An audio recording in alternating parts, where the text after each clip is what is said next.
Shalom, shalom, bien-aimés frères et sœurs dans le Seigneur, que Dieu vous bénisse. En tout cas, c'est une joie, c'est une joie de parler de la part du Seigneur. En ce jour, le Seigneur encore me met à cœur sur un sujet également, me met à cœur de parler sur un sujet. Et ce sujet-là, ça, ça touche tous les enfants de Dieu. Si tu n'es pas chrétien, cela faut accepter le Seigneur, mais si tu es chrétien, ce message est pour toi qui es chrétien. Bien aimé, euh, le thème du message, c'est long, mais bon, on peut rendre ça simple, mais c'est nos inquiétudes ne peuvent rien changer, c'est pourquoi nous devons faire confiance à Dieu. Ou en d'autres termes, il ne faut pas s'inquiéter, il faut faire confiance à Dieu. L'importance de ne pas s'inquiéter et de faire confiance à Dieu. Alléluia. L'importance de ne pas s'inquiéter et de faire confiance à Dieu. Bien-aimés, il y a des enfants de Dieu, des chrétiens qui, matin, midi, soir, sont troublés, se soucient de leur lendemain. Des enfants de Dieu, des chrétiens qui se soucient de leur lendemain. Bien-aimés, ce que nous devons comprendre, c'est que nous ne sommes pas sur la terre parce que nous l'avons voulu. Nous sommes sur la terre parce que Dieu l'a voulu. Et si nous appelons Dieu notre Père, et que nous savons que Dieu qui est notre Père, il est un bon Père et il est le Père responsable, bien-aimés, nous ne devons pas nous inquiéter. Le Seigneur même dit, je n'ai pas le passage, je veux dire le verset spécifiquement dans la parole de Dieu, mais le Seigneur dit, il dit que les oiseaux du ciel, je pense bien que ça doit être dans Matthieu chapitre 6 également, mais je vais venir là-dessus. Le Seigneur dit que les oiseaux du ciel, là, ils ne sèment ni ne moissonnent, mais Dieu prend soin d'eux. À plus forte raison, nous les hommes qu'il a créés à son image et à sa ressemblance. Bien-aimé, se soucier ou s'inquiéter, avoir peur de son lendemain, se soucier, vraiment pleurer sur son sort, bien-aimé, c'est dire à Dieu que Dieu est incapable. Et si tu dis à Dieu que Dieu est incapable, comment quelqu'un qui est incapable peut venir à ton secours? D'autant plus que tu dis par tes actions, tu dis à Dieu qu'il est incapable. Comment quelqu'un qui est incapable, sachant bien que Dieu est capable, parce que nous voyons le ciel et la terre et tout ce que cela renferme. Bien-aimé, est-ce que c'est toi qui as créé le ciel? Non. Est-ce que c'est toi qui as créé ta maman? Non. Est-ce que c'est toi qui as créé ton papa? Non. Est-ce que c'est toi qui as fait, puis tu es dans ce pays? Pour ceux qui sont, je veux dire, ont voyagé. Bien-aimé, c'est tout ça, c'est Dieu qui l'a permis. Et donc, bien-aimé, quel que soit, même si nous sommes dans une situation qui doit nous troubler, nous ne devons pas nous troubler. Nous devons penser à ce que Dieu a fait hier et à ce que Dieu est capable de faire et ne pas nous inquiéter. Le Seigneur a même dit que aux hommes cela est impossible, mais à Dieu tout est possible. Ça veut dire qu'il n'y a aucune situation que Dieu ne peut pas, je veux dire, résoudre. Il n'y a aucune situation que Dieu ne peut pas résoudre. Il peut résoudre toutes les situations, même des situations que tu ne peux penser. Si Dieu est capable de ramener des gens qui étaient morts en vie, qu'est-ce que Dieu ne peut faire? Est-ce que ta situation est aussi grave que quelqu'un qui est mort? Bien-aimé, on a vu dans la Bible, le Seigneur a ressuscité Lazare. Bien-aimé, toute situation que Dieu permet, c'est pour voir à quel point nous lui faisons confiance. Toute situation, même lorsque nous sommes au bord de la mort, nous devons toujours croire que Dieu, même si nous mourons, Dieu est capable de nous délivrer de la mort, comme il a fait pour Lazare.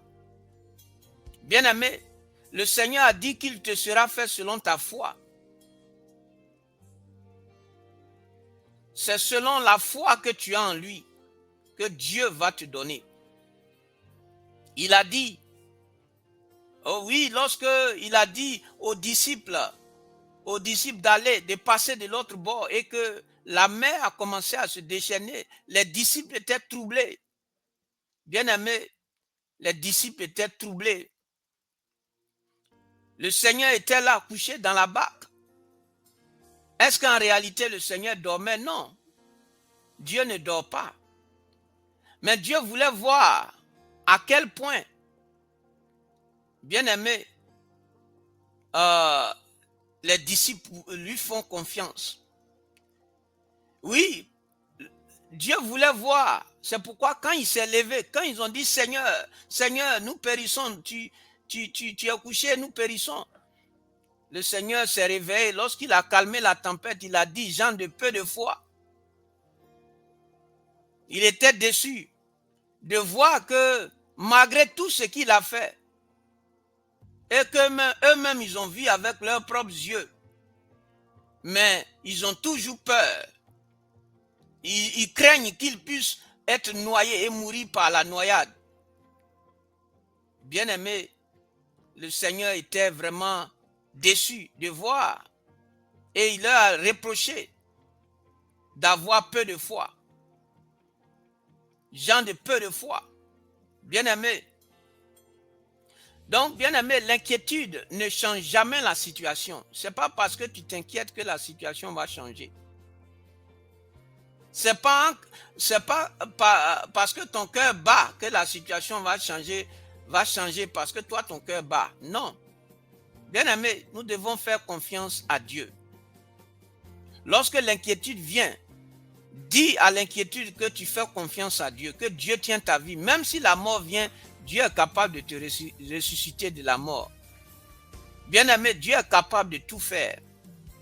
Il veut seulement, toute situation qu'on vit, il veut seulement voir à quel point nous lui faisons confiance et à quel point nous faisons confiance à ce que lui, Dieu, il peut, même si la mort venait, que Dieu est capable de nous ressusciter de la mort. Donc, bien-aimé, il ne faut pas être troublé, ne te trouble pas. Il a dit dans Jean 14, que votre cœur ne se trouble point. Croyez en Dieu et croyez en moi, dit le Seigneur Jésus. Alléluia. Que ton cœur ne se trouble point. Crois en Dieu et crois en Dieu le Père et crois au Seigneur Jésus-Christ. Bien-aimé, dans Matthieu chapitre 6, verset 27, il est dit, qui de vous, par ses inquiétudes, peut ajouter une coudée à la durée de sa vie? C'est le Seigneur qui dit, qui de vous, par ses inquiétudes, peut ajouter une coudée à la durée de sa vie?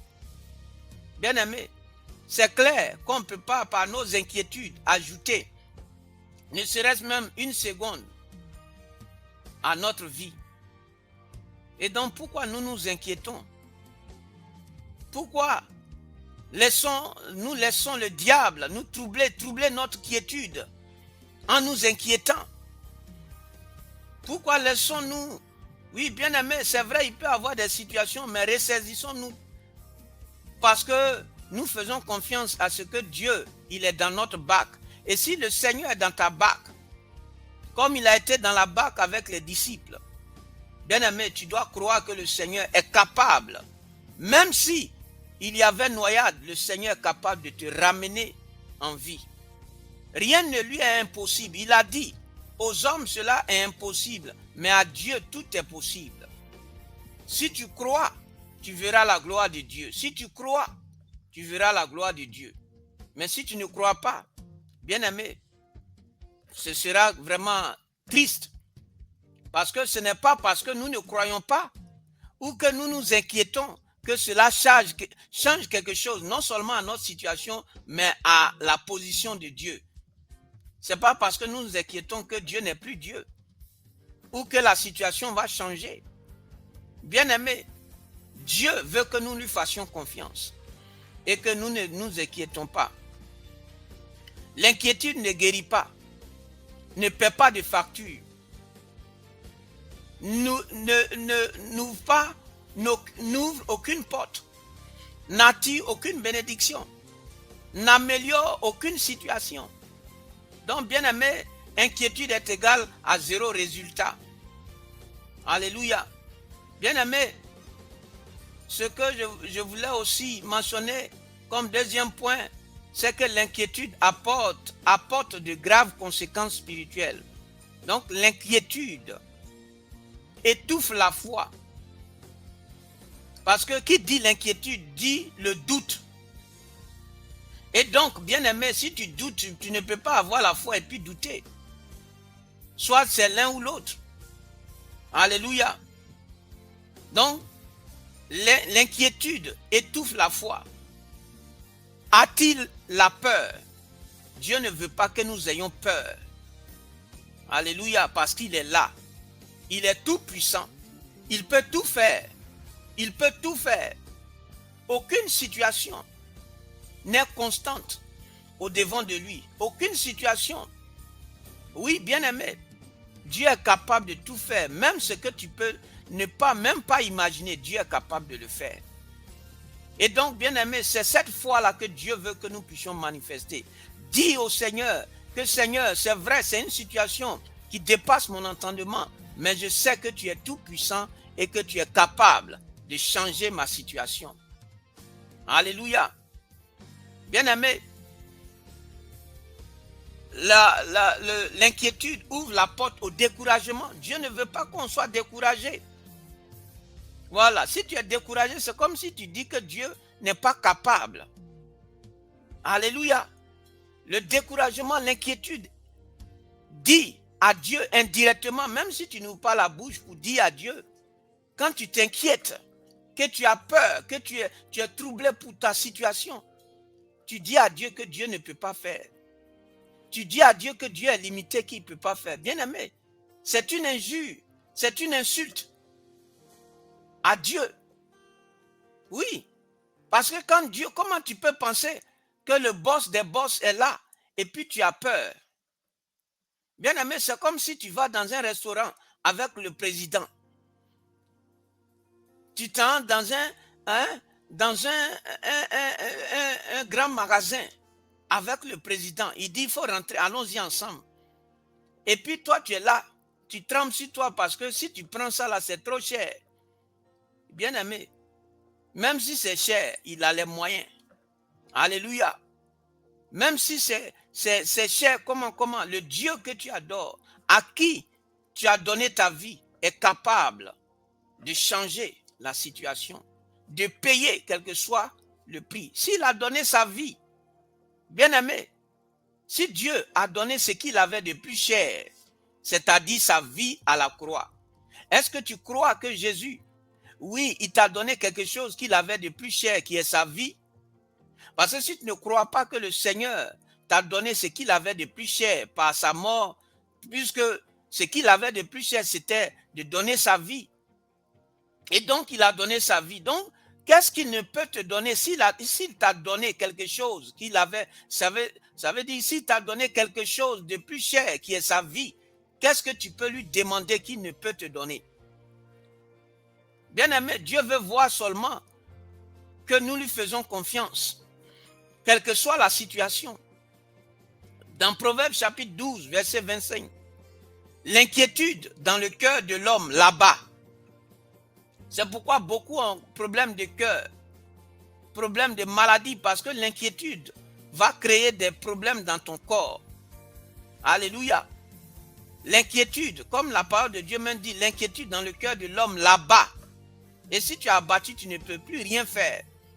Or, Dieu veut que tu puisses te lever et faire ce que tu dois faire ou ce que tu peux faire. Alléluia. Donc, l'inquiétude écrase, mais la foi relève. L'inquiétude écrase, mais la foi relève. Dieu nous ordonne de ne pas nous inquiéter. Dans Philippiens chapitre 4, verset 6. Ne vous inquiétez de rien, mais priez en toutes choses. Bon, on peut lire le verset, le passage. Donc, ce n'est pas un conseil. Le Seigneur dit, c'est un ordre. C'est de ne pas de nous, c'est un ordre de ne pas nous inquiéter plutôt. Donc, bien aimé, le quatrième point dont je voudrais parler, c'est que Dieu veut que nous remplacions l'inquiétude par la confiance. Dans Proverbes chapitre 3, versets 5 à 6, confie-toi en l'Éternel de tout ton cœur. Ne t'appuie pas sur ta propre sagesse. Alléluia. Donc, l'inquiétude complique. La confiance aplanit. Alléluia. L'inquiétude encore bloque. La confiance ouvre les portes. Alléluia. Jésus dit clairement, Dieu prend soin de nous.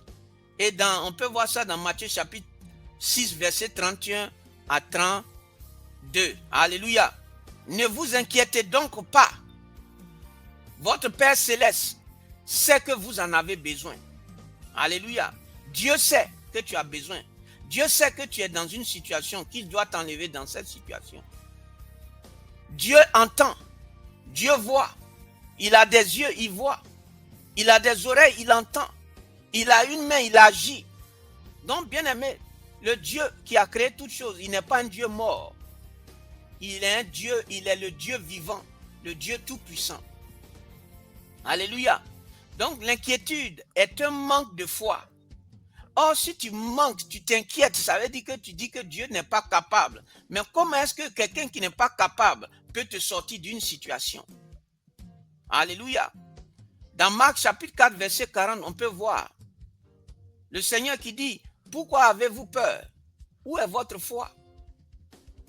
Alléluia. Donc, bien aimé, seul Dieu peut changer les situations. Il est le seul qui est le maître des temps et des circonstances. Rien n'échappe au contrôle de Dieu. Il faut le savoir. Aucune situation qui se passe dans ce monde que Dieu ne sait pas. Il sait tout. Il peut tout. Bien-aimé, Dieu sait tout. Il peut tout. Alléluia. Donc, bien-aimé, ne te trouve pas. Dieu peut changer toute situation. Même si c'est compliqué, comment Dieu peut changer ça. Donc, qu'est-ce que tu dois faire à la place de t'inquiéter?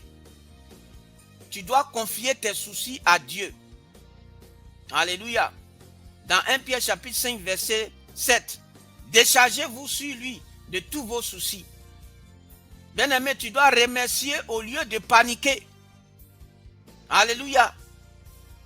Tu dois faire ce qui dépend de toi. C'est-à-dire, toi, tu dois faire ta part. Laisse le reste à Dieu. Alléluia. Il faut garder la paix intérieure. Sois tranquille. Dieu est au contrôle. Il faut s'appuyer sur les promesses de Dieu. Parce que Dieu a dit qu'il ne va pas nous abandonner. Qu'il est avec nous jusqu'à la fin du monde.